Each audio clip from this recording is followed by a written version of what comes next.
all used to work together. I'd like you to meet my former colleagues here, our former employees of WCVB. John Henning, who's on that other station across town at Channel 4 WBZ, and Jack Hynes, who's over at Channel 56, which is where I started in television. That's right. We won't say how many years ago. And Tom Ellis, who says he's spending a good part of his time in New York these days. Catch us up. What are you doing in New York? Well, I have a show every week that's available in the Boston area at 10:30 on Saturday nights. If you get you can plug it. It's okay. It's perfectly all right. For a former friend, former colleague, absolutely. It's a nationally syndicated show called Newsworthy that's available on the Superstation out of New Jersey and News 6 in Lowell. And I'm doing stuff in New York, soaps occasionally on, you know, those things. We saw you selling a couple of aspirin or movies. something. I did an Anison commercial. Anderson, not Anderson.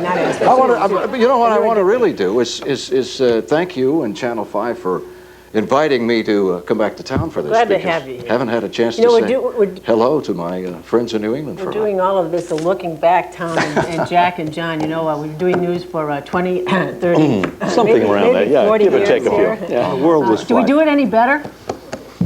Yeah, well, I think we do it better and quicker and substantially not much of the substance. I wish we had more. I wish we had the time we used to have to chew on it a little more before you have to do instant news, instant analysis.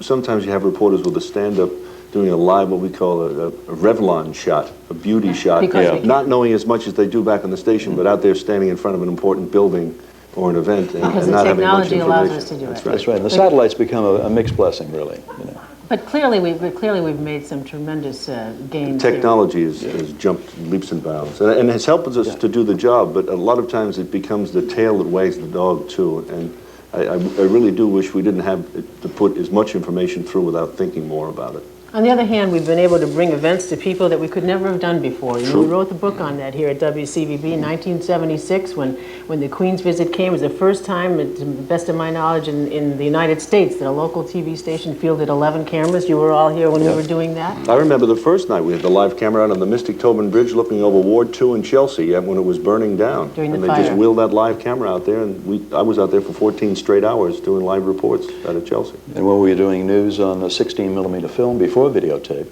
so you had to do a story, go to the film lab, get the film processed, and bring it back, and then edit it. So there was a whole lag time of about, an hour and a half, and now there is no lag time.